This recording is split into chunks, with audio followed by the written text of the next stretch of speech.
Good evening, folks. So, tonight we are gathered here to kind of talk a little bit more about the CCIs. But before we begin, I'd like to give a shout out to all the Patreon subscribers who support this work monetarily and make it possible for us to continue giving you live streams. Thank you so much. I'd like to give a shout out to all the listeners who always ask the best questions and all the listeners who also just listen. Like, it's important for people to be having these conversations openly and authentically and hear from people who have experienced it. So, with that being said, let's talk to Liz. Hey, everyone. How are you doing tonight, Liz? I'm good. What about you? I'm pretty good. I just got home from work. It's been a. We're not going to talk about that. All I'm thinking is just thank God it's Friday. Right? Like, oh my goodness. Like, I really needed it to be Friday today. Hey, Yeah. Billy. Thank you so much for tuning in and catching this. Yeah. So, after our last live, I was like, I don't think I asked you this, but were you a church member when you became a school teacher? Like, Yeah. were you baptized? Yes. So you were baptized. Okay. So I am aware that there are cases where Amish school teachers are not baptized. So just be aware of that. Hey, Lori. Hey, Jacob. Welcome. Thank you for tuning in. So, anyways, I mean, where do you want to start? What do you want to talk about first? How about I talk about the history of CCI? Shall we start there? Be my guest. All right. So I do know that the CCI specifically started the CCI chairman. He actually set up this whole thing with the Harrisburg court or whatever it was. He was really passionate about all the victims, especially the young kids, the school kids. He wanted to, just make sure that they're in a safe place, that everything is being taken care of legally. So, to be honest with you, that was set up in a legal way. I don't know how much training they had, or even anybody on the CCI board. I'm not. Like, I don't how know. do they select people to be a part of the CCI? Like, is it how does that happen? Are they required to do training? Do we know that? I'm not sure about that, to be honest with you. Right. Like, so how? Yeah. It's just I have more questions now. Mm-hmm. I And kind of have questions too, but I don't really have access to get those questions. Like I don't really know where to to start. get them answered. Yes. Well, see, like it's my understanding from like the little booklet that I have about the CCIs, by the way, wherever it is.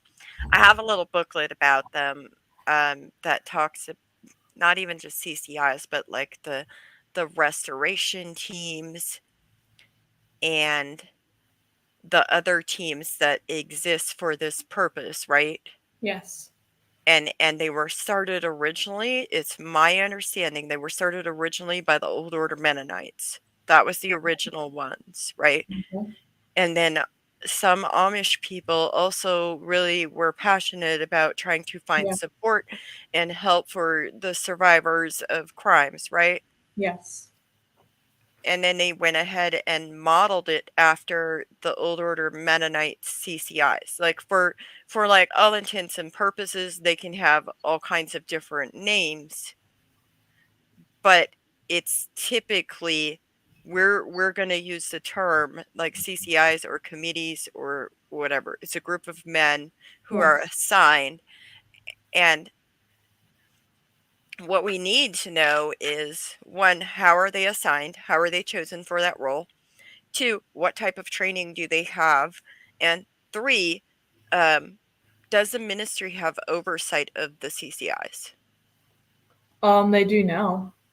They did not back then when it was set up. Back then it was, ministry was not involved. It was just the chairman and like a group of men that got together. They also had a group of school teachers along or with them as they were setting this up, is what I was told.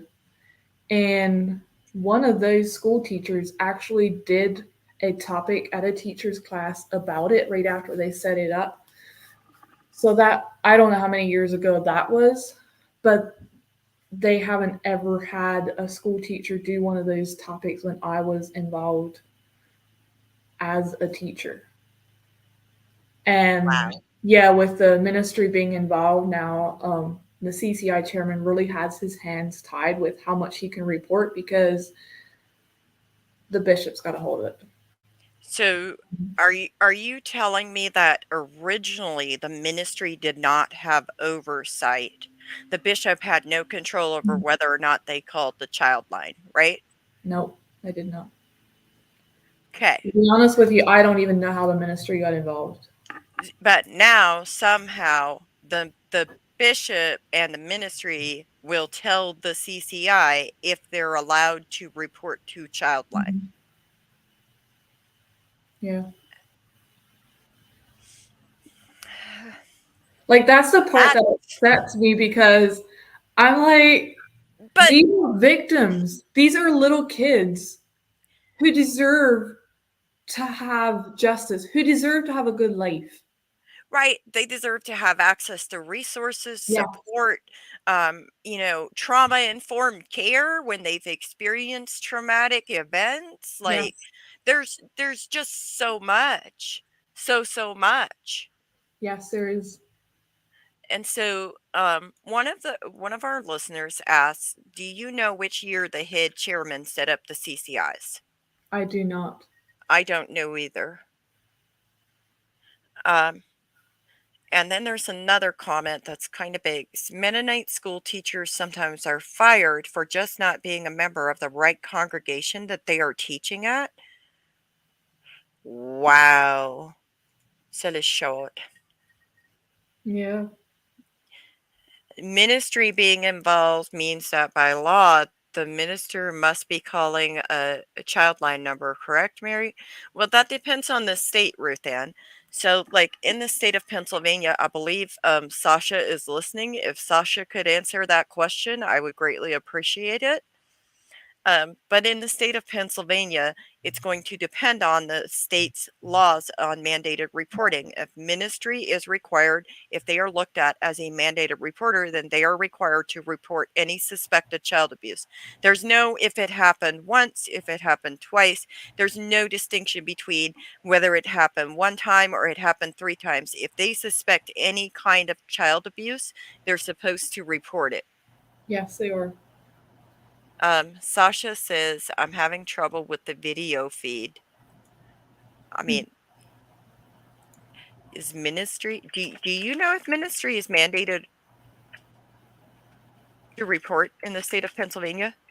Not that I'm aware of, but I do know there have been, it was either a bishop or a minister that had been arrested because he was aware of it's either like a sexual abuse or rape case, whatever.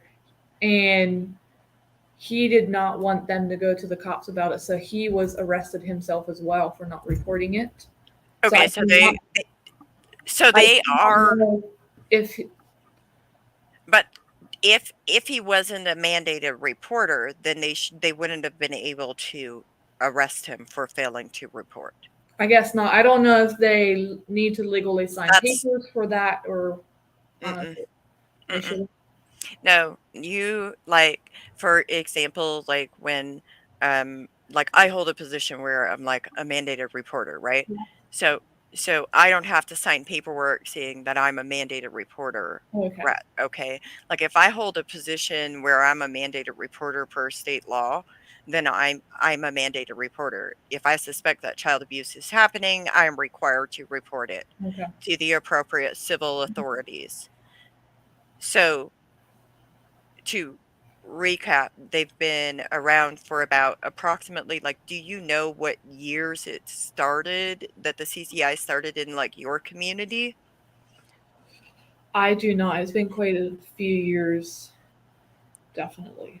Quite a few years. Okay. Mhm. And you left like over 3 years ago. So it's definitely been longer. Just about 3 years. So it would have been 6 years ago that I was involved with it. Oh, gotcha. So That at I least, first got involved with. right. So at least for 6 years that you know of that the CCIs have been in your community. Is that Yeah. correct? Yes. Okay. Wow. Just wow. So here's another comment. It concerns me that males are in the CCI, and according to a Mennonite preacher I heard speak, he chooses CCI members that are not ministers so that they aren't mandated reporters. In Ohio, preachers are mandated reporters. Wow. Here's the thing. Yeah. I just want to put this out there, in my opinion, and you can feel free to disagree with me on this if you disagree. But I feel like it's important to have these conversations when you Yeah. have people who originally they had a good idea of like, hey, let's help these people being able to Mhm. report abuse, right? Like Yeah. sounds like a great idea. And they don't have that bishop oversight necessarily, and they're not necessarily an ordained minister or somebody who is automatically considered a mandated reporter. However, comma paused, when it becomes concerning to me is like churches are free to have these committees. You can have these committees all Yes. you want, but at the end of the day, how can anyone who is supposed to be, because by law, typically people that are involved with anything with children are typically considered to be mandated reporters. Like if you work in daycare and you suspect child abuse and you don't report it, you're going to get in trouble. Yes. You're going to be on the line. Yes. So they can have these committees until they're blue in the face. They can have these committees. That's fine. You can have committees for first off, I would suggest considering having committees for abusers and a separate committee for a survivor. Like, not even, don't even call it the same things. Like, Yeah. because they shouldn't be handling both of the people in the first place. Just No. my humble opinion here. Okay.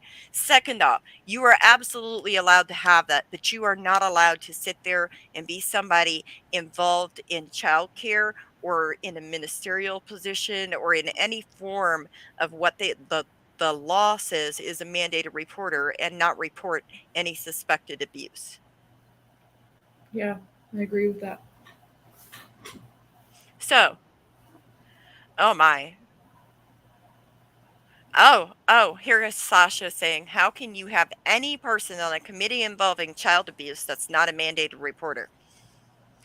That's a really good question. That is. I appreciate that. Thank you. And Rachel Martin says, I think there was a panel at the conference in Leola where they discussed how the CCIs began. I remember the judge talking about it. Right. And I don't care that they have the CCIs. I really don't care. I just want them to not be creating further trauma for survivors. Yeah. That's personally my opinion. Don't create more trauma for survivors.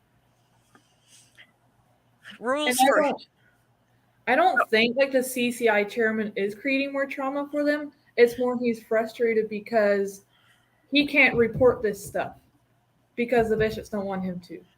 As much as he wants to, he can't.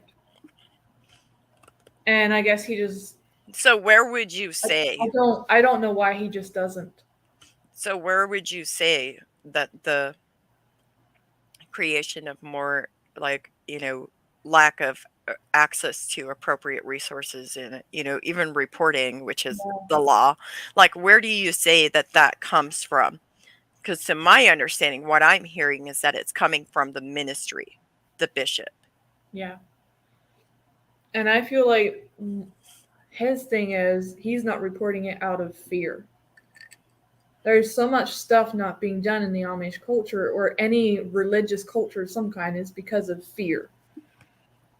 Like the fear of now being shunned because you did something that in the church Okay.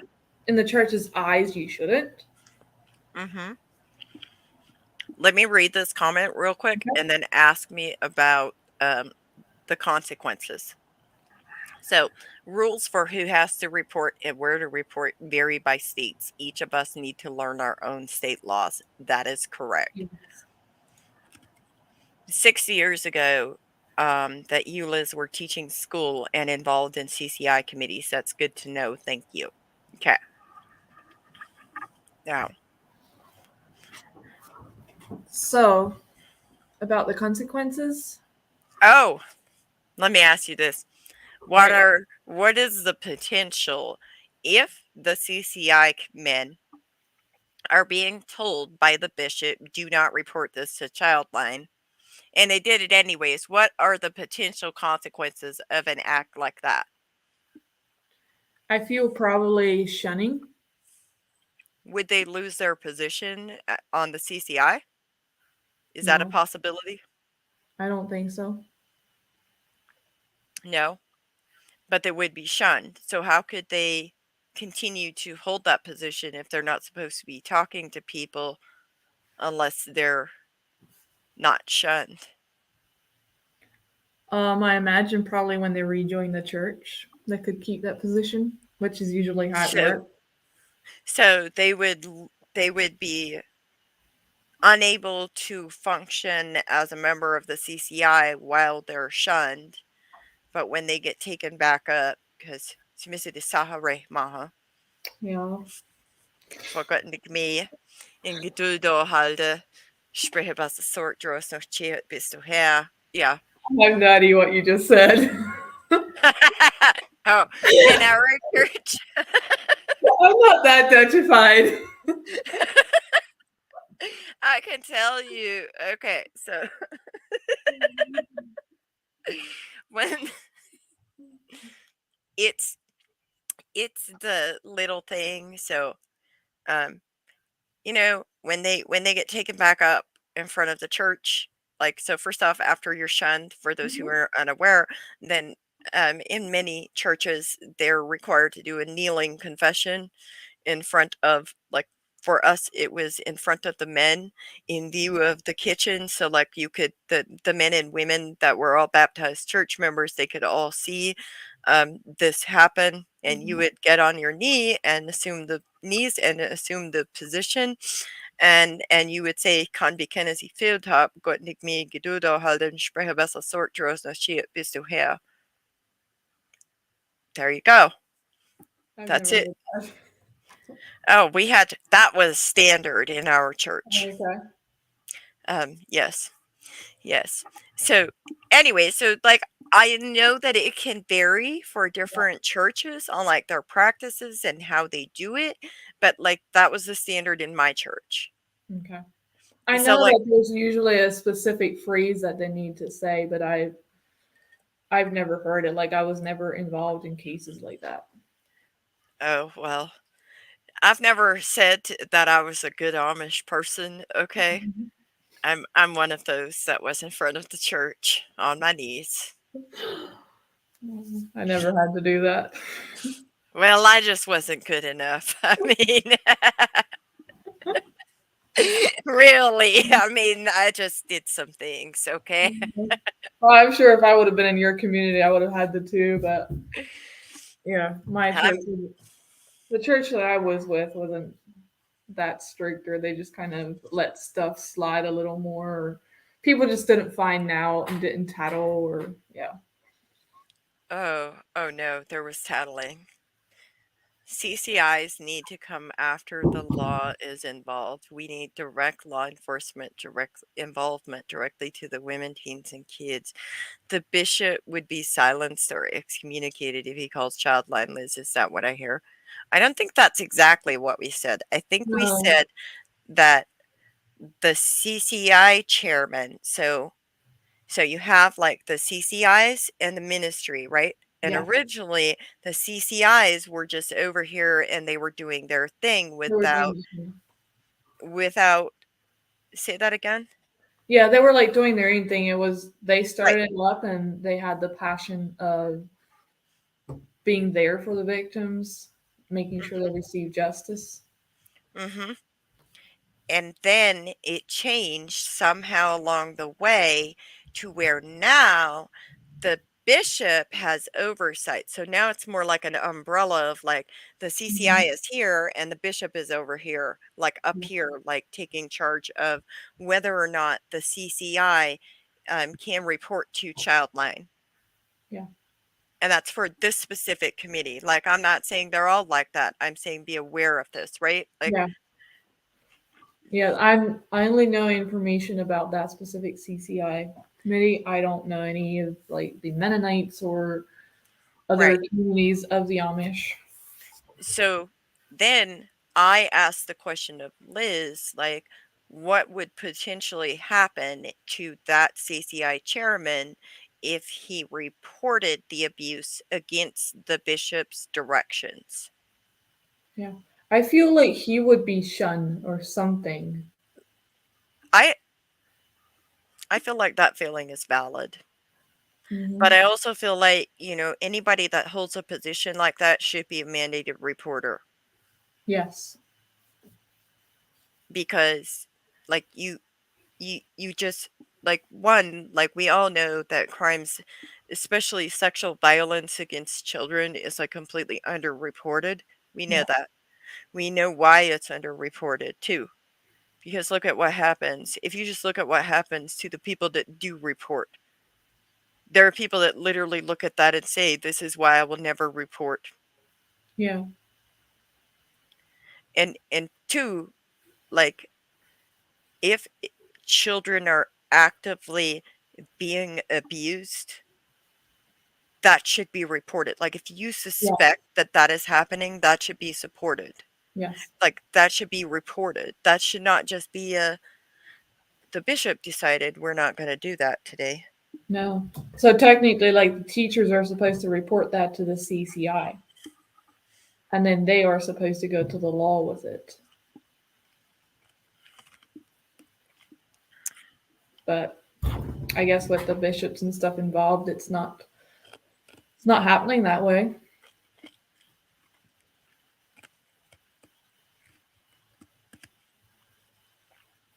If lay members have to repent on their knees in front of the congregation to be taken back into the congregations, do bishops ever repent on their knees? I've never heard of a Mennonite bishop who is defrocked be taken back into the fold, back into the minister's bench. I've never heard of that either. I mean, I'm not too familiar with Mennonite Me proceedings neither. as far as like church rules, so I won't pretend that I am, and I won't try to speak for them. I do know that there's cases where, and rare cases, where Amish bishops have been silenced for a period of time and then they had to confess. And yeah,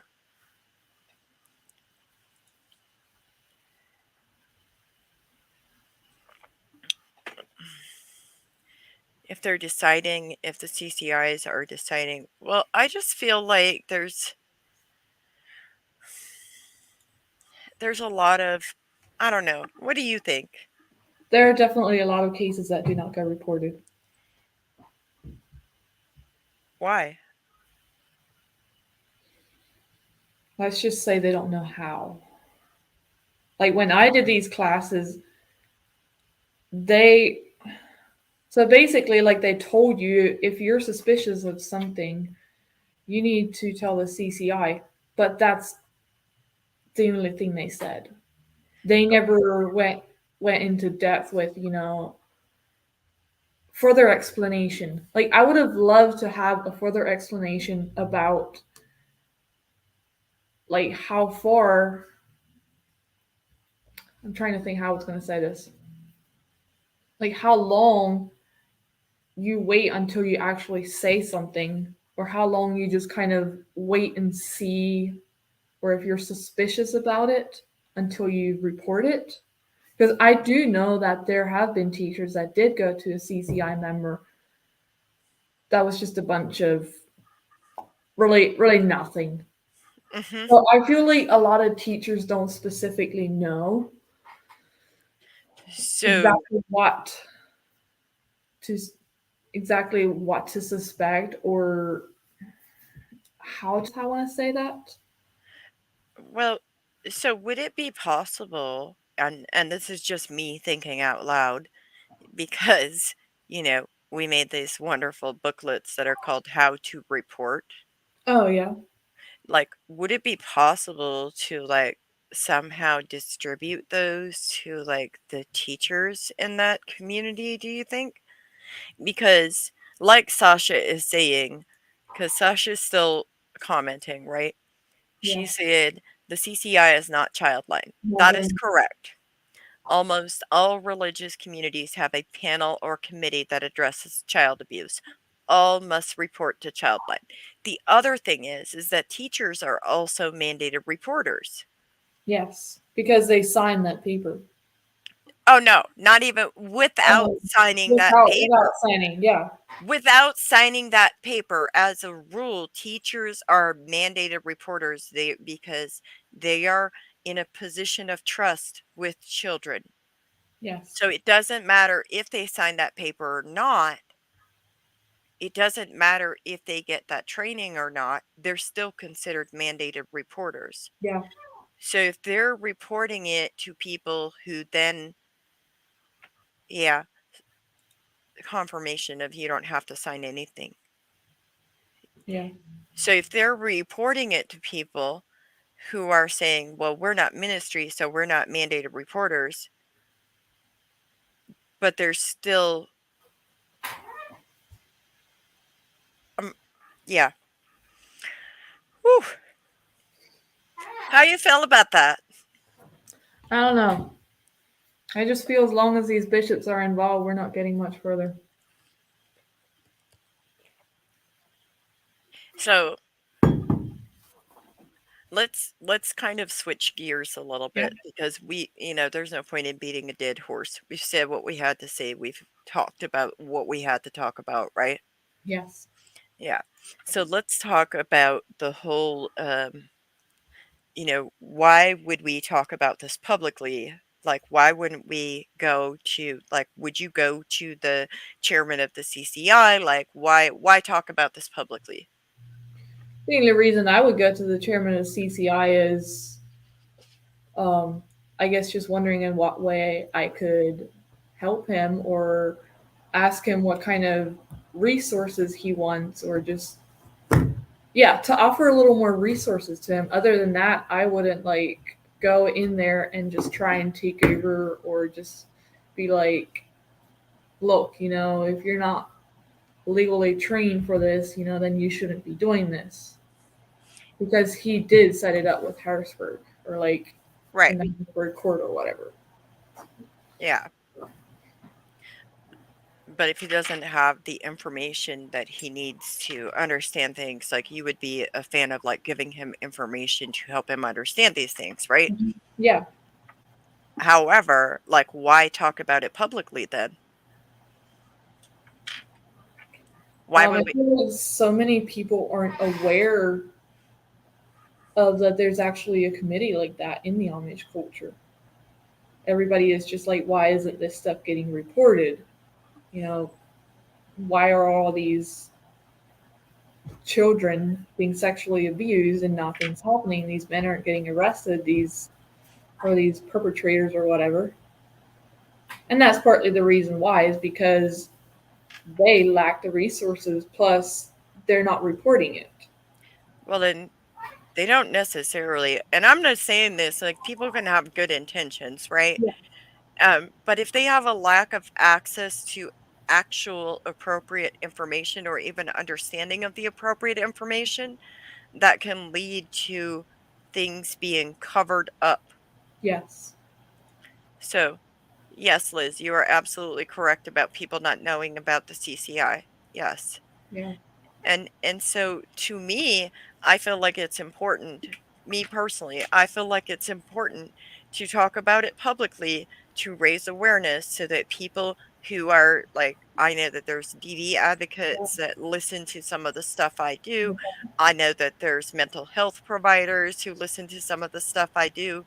I know that there's teachers that listen. I know that there's a variety of different community stakeholders who listen to the stuff that I do. Yeah. And I want them to be aware of it, but also to understand that, we're we're not saying that every Amish person is bad or that Mhm. every Mennonite person is bad. That is not at all what we are saying. What we're Mhm. saying is when you have people who have a lack of access to appropriate information, even if they have good intentions, those intentions can fall short of like even meeting the legal requirements of the positions that they hold. Yeah. And I feel it's even important discussing this just so other people are aware that there are actually Amish men that do care. There are Mhm. Amish men that do want to report this stuff. They Mm, want to make a difference. right. Because not all Amish men are bad. Nobody's saying No. that. Nobody's saying that. Not saying that by any means whatsoever. Mhm. Like I know personally know some amazing Amish men. Mhm. And no, just because there's a lot of them that are pedophiles doesn't mean all of them are. And just because Right. we talk about this, um, yeah, doesn't mean that the culture is bad in itself. It's just normal people making mistakes, normal people that I guess aren't educated because they're so far separated from the world. There are so many that care, and those ones are getting bullied by the guilty. That's correct. Oof. Oof. Well, like, I just wanna say again, and at the risk of feeling like a repetitive, broken, like, okay, like, broken Mhm. record, you know, Amish people are just people. Stop Yes. romanticizing them. Stop Yes. worshiping them. Stop it. Hmm. Until you stop romanticizing them and until you stop worshiping them, until you stop looking at them as a little bit holier than the rest of us, at the end of the day, you cannot begin to ask the right questions until you stop doing that. Yeah. Because until you do, you have such a romanticized view. You have the rose-colored glasses on. It's the equivalent of like, I don't know if you've ever heard the song of like beer goggles, right? It's the equivalent of that. Like you're just like, oh my God, they're so beautiful. And Hmm. so because of that, you fail to see any of the things that some of the people like us want to talk about because Yes. we need to be able to build momentum together so that we can get them the appropriate information. Yes. Because when people know better, they do better. Yes. And I will say there are some really good parts about the Amish, but they're normal humans. They're not a perfect culture. And that is what I usually wish that people would stop doing is just like, oh, but they're so perfect. And I'm like, no, they're just normal humans living life. Yeah, like I think Maya Angelou is the one who said that about do the best you can until you know better, and then when you know better, do better. Yes. Um, but yeah, they're just normal people who like they're people like the rest of society. Some of them like are wonderful, amazing people. Just like the culture itself, when you escape from there, like, you know, I've had this question before and this is completely off topic, but it's like, how do you embrace your Amish heritage?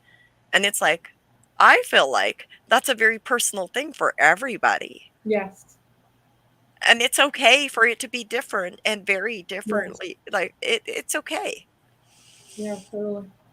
Yeah. Also, not all Amish men are bad, thank you, Liz. That's You're right. welcome. Yeah. And I missed a few comments, I'm sorry to all of you.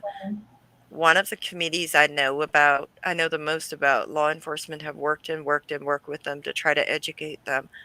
However, many of the same issues crop up over and over and over. Well, see, and here's my question. Is like, does law enforcement understand like how to explain it? Because like Would you agree with me when you say that sometimes, like, we can be saying one thing in English, but to an English person, it would mean things that are completely different than for like a native PA Dutch speaker. Yes,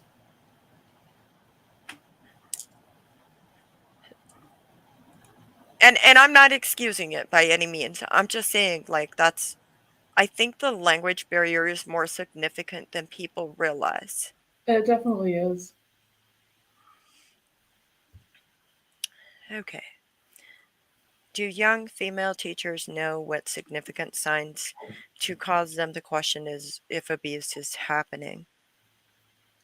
Say a fourth grade boy is peeping in the girls' restroom. Does a teacher call a report in? What if a fourth grader carries a 3-year-old into the restroom against his will? Is this a phone call to child services? When is it the level to call? Did you?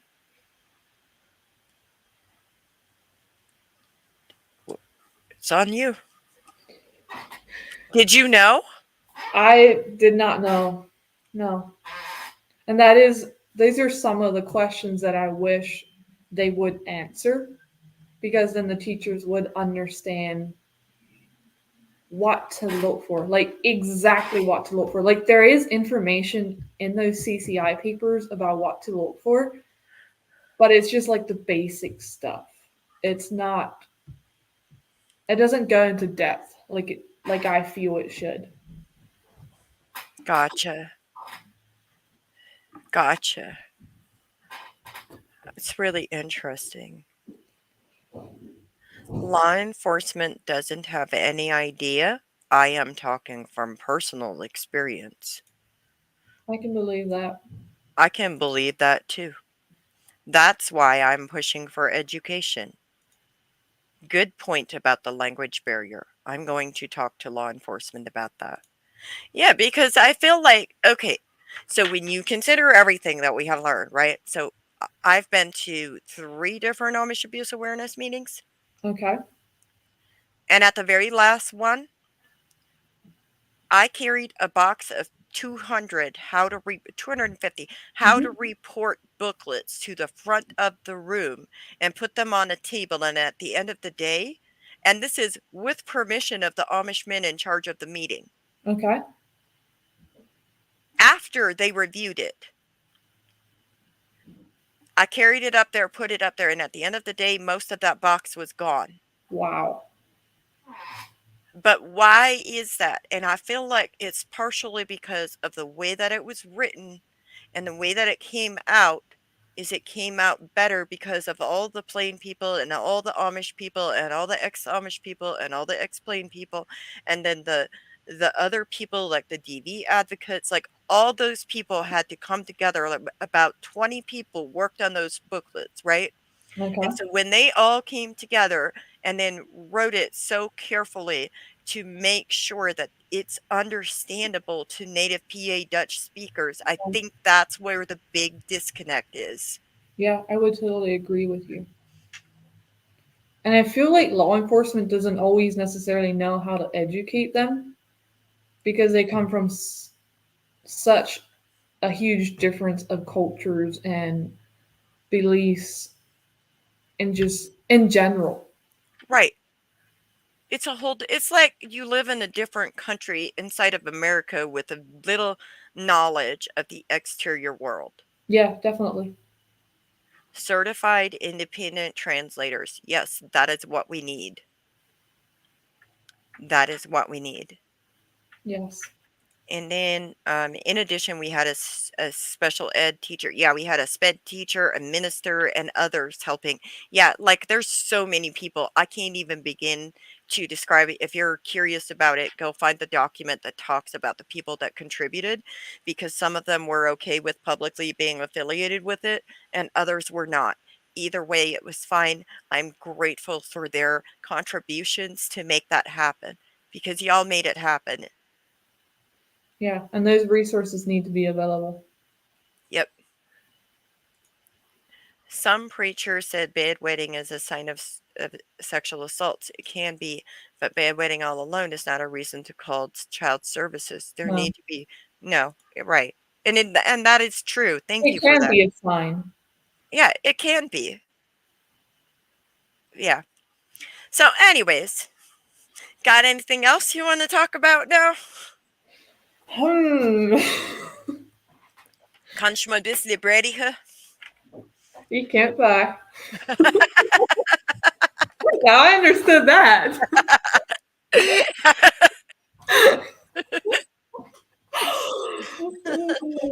I think Oh, that's so funny. I have some cousins that are like much plainer than what I grew up with, and if we would be together for like Christmas dinners or whatever, they'd be talking. They were way more Dutchified than I am, or like me and my siblings, we use a lot of English words in our language. aha, men det är inte hur det är lätt. För Uh-huh. Sissel är not really date. But sometimes after those gatherings, I'd be like to my mom, "What does this word mean? And what does that word mean?" I would say, and I have no idea what they're talking about. No, it's called the. I made a whole little TikTok about this. It's called the, the lower Amish communities. They kind of look Mhm. down on some of the more liberal Amish communities. Okay, like there's a hierarchy between the different communities, y'all. Okay, like it's like this thing, right? They're like, well, isn't it really Dutch? Mhm. And they'd be like, the the really liberal Amish communities, well, they're not really Amish now. Yeah. Okay. And then I believe there's also a thing that the liberal communities would say about the Nitwihikmi, mina sinners bessos alle ever changed. I've heard that. Yeah, I have too. So it's also really beautiful to see people from a wide variety of Amish denominations come together and Yes. work together to raise awareness because we hear good things about Amish people all day long, but Yeah. we do have to talk about these things in order for them to be addressed because you can't address things that haven't been established as a problem. Mhm. And I really think the language barrier is much more significant than people realize. Yeah, it definitely is. What do you And think? go Go ahead. ahead. Go ahead. So another thing that I wanted to touch on yet is how would I ask that question? What would you recommend people to do if an Amish victim comes to them, speaks about what happened to them? What would you tell them how to handle this situation? Is it a child or an adult? Both. It could be both. Okay, number one, children and adults is a little different Yes. for some people in some states, okay? So they should definitely find out what the law is in regards to reporting. But typically, if a child is being abused, that should be reported to Childline in the state of Pennsylvania. It should be reported to the appropriate civil authorities in whatever state you're in. Mhm. If a child is being abused, and needs access to resources, then like at that point that should be reported. Yeah. There should be an investigation and not an investigation done by the CCI or the ministry. Hmm. It should be an investigation done by investigators that have actually went to school to be investigators who are trained. And the other thing that people need to know is that Childline is anonymous. You can report anonymously and they will never know who reported. Yeah. And that's Uh, what I feel people should do if an Amish lady or child comes up to them mhm. because they don't have all the resources that we do. We have Right. access to the internet. We can Google whatever we want, Right. but they can't. And they don't have access to resources. They Yeah. don't know that there's people out there that have experiences that have went on to like, find different ways to navigate their Mhm. life. They don't know that they're not alone. Mhm. And another thing I want to say is if an Amish woman or child does open up to you, that means it took a lot of courage for them to tell you. That means they are desperate for justice. They want to feel safe. And the other thing is they trust you. If Yes. they open up to you, number one, believe them. Yes. Believe them. Yeah. And for the love of everything that is holy and good in the world, do not respond to them with, but he's such a good Amish person. Or Mhm. Amish people are such good people. They would never do something like that. That hurts if somebody says that. It really does.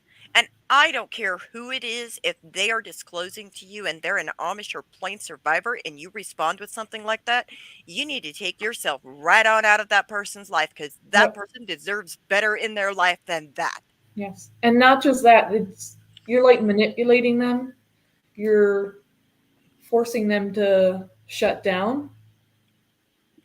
They're losing their trust in people because they're like, oh, well, all of a sudden I'm supposed to think that this is a good person. Who can I trust? Who can I tell about this? Of course they're going to shut down. It's also a little bit gaslighty. I can almost feel it. Yep, definitely. Like I just I just if you're doing that, I'm sorry, not sorry. You're a terrible person. Yes. Don't do that to people. No. Do not do that to people. I don't care, like, if it's anybody, like, Hmm. and you respond with that. Do not respond to people that disclose to you. It happens in the English community too. It happens Yeah. inside of other religious groups too, and I know that for a fact because I've literally spoken with survivors from so many different religious groups, and I have heard this thing over and over and over again of like not being believed. Y'all need to understand that statistically speaking, if you look at the research of the um, sexual assault cases that get reported, Hmm. there's literally between 3 and 7% of them that are false. So if that means that there is a 93 to a 97% chance that that person is Hmm. telling you the truth, it is your job to believe them. And if they were in fact lying to you and that comes out later that there was a lying to you, which I don't believe that's very likely, but Yeah. if it were to happen, that is not on you, that is on them. They chose to lie. And that Yes. is their life that they're choosing to lie about. But Yeah. you don't get to decide that that person that they're disclosing that harmed them, that traumatized them, is a good guy. Oh, he's a good pastor. Oh, he's a good minister. Hmm. Oh, he isn't. No. No. Just because someone has a higher position like that doesn't mean they're a good person. This is true. Victims tend to think they're alone and think it is their fault. This Yeah. is true. This is true. This is Because very it takes a lot of courage to speak about it. You feel ashamed. You feel disgusting. You feel embarrassed. You feel a lot of things. You don't understand yourself. You don't understand what's happening. yeah. I will vouch for that being truth, Hmm. especially when you don't have the language around it. Like, how do you even begin to report it? Yeah.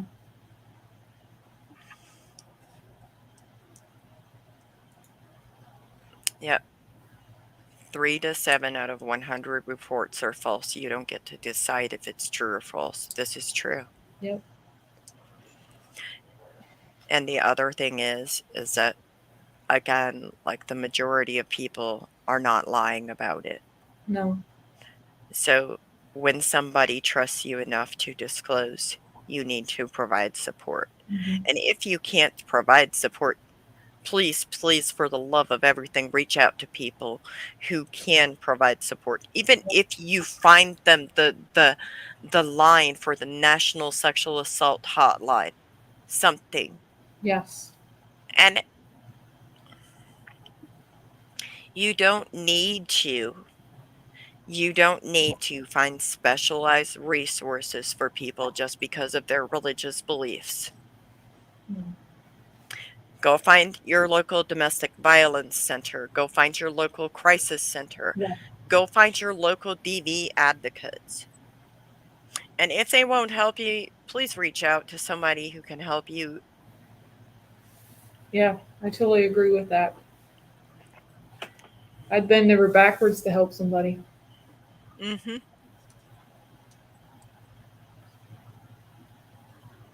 Yeah. The rate of false reports for adult sex assaults is similar to the rate of false reports about other crimes. There is not an epidemic of false reports about sex abuse or assaults.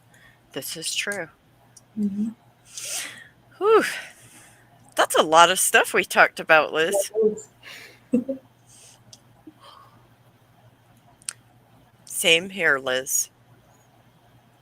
Yeah. I know Do you there's a lot of people out there that would be willing to help, that would bend over backwards. Right. Like I've helped people. And Mm-hmm. again, like, typically I refer people to resources in their area that they might be able to benefit from. Yes, Like at the end of the day, it takes a lot of guts to reach out and ask for support. it does. Do you have anything else you want to discuss? I don't know. I'm just sitting here trying not to yawn. I still haven't caught up on sleep from my trip and everything. Oh, that's right. That's right. So is it time to like make your parting statement? Maybe it is. I still gotta drive home. Oh, yeah, I think it might be time.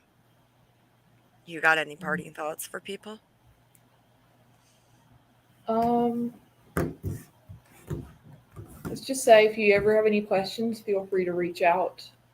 I'll answer them the best I can. I don't know everything, and I will admit that, but I will definitely help out the best I can. Thank you. You're welcome. And I'd like to, give a shout out again to all the people that have sat here and supported all of these things. I really appreciate your support. It means a lot. People like Liz who've come and spoken openly about different things about the culture to help people understand what some of the gross issues are that we can work on, that we can help. We're not working to try to make Amish not be Amish. I think it's No, important for me to address that. Like, Amish people have a right to be Amish, they have every right to be Amish, but we can absolutely provide support and resources and information for them that is in line with all of the information that we have access to today. yes, And I'm grateful for all of you, and I'm so lucky to be here with all of you, and especially Liz, because thank you, Liz. Like, this you're is welcome. important to have the conversation about Amish schools, school teachers, CCIs, how the ministry, like, how all of that happened and how it kind of like changed in your community. Yeah, That's really, really important. yeah. And how we, as outside of the Amish culture, can help these victims Right, that come. right. We Right. can help Yes, and give them appropriate information. yeah, definitely. And I'd like to remind everybody, guess what? Y'all are worthy. Y'all are Yeah, worthy of a healthy, happy, and whole life. You deserve to live your lives in a way that makes sense to you. And I can't wait to see y'all until next time.